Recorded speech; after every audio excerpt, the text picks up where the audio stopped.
প্লাস্টিকের আগমনে বিলুপ্তির পথে বেতের সামগ্রী, অর্থাৎ বেতের ঝুড়ি, বাঁশের কঞ্চি দিয়ে ভদ্রেশ্বরের বিঘাটির গৌরাঙ্গপুর এলাকার অনেক পরিবার আগে ঝুড়ি বানিয়ে জীবিকা নির্বাহ করত, কিন্তু এখন অনেকটাই সেই কাজ বিলুপ্তির পথে, কারণ প্লাস্টিকের বাজার এখন তুঙ্গে।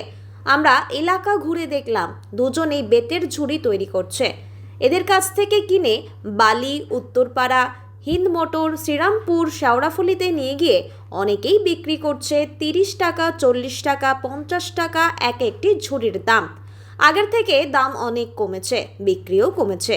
এদিকে কারো লক্ষ্য নেই। কারিগরদের দাবি শিল্পীটি যেন আগের অবস্থায় ফিরে আসে। শিল্পীদের মধ্যে অনেকেই কাজ ছেড়ে দিয়ে চাষবাসে নেমেছে বা অন্য কোনো কাজ করছে।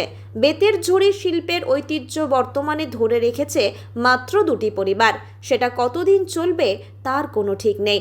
প্লাস্টিক বর্জন কি তাহলে লোক দেখানো? প্রশ্ন উঠছে এবার। এই যে ঝুড়ির কাজ কতদিন ধরে করছেন?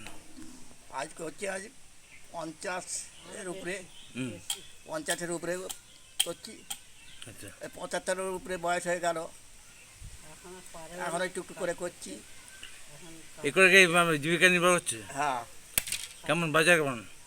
বাজার ভালো নয় এখন, বাজার ভালো না, নাহলে অত মাল পড়ে রয়েছে, নাহলে তখন মাল পড়ে থাকতো না।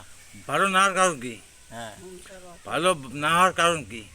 এই প্লাস্টিক উঠে, হুম, প্লাস্টিকেতে মার খেয়ে যাচ্ছি আমরা। এই যে প্লাস্টিকে উঠে মার খেয়ে যাচ্ছি।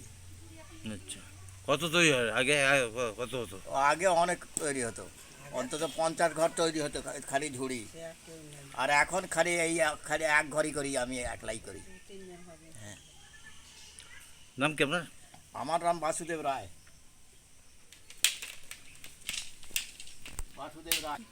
আপনি কি সহযোগিতা করছেন দাদাকে?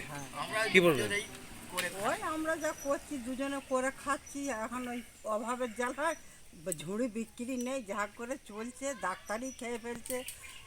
ওষুধের আগে মানে ভাতের আগে আগে ওষুধ চাই।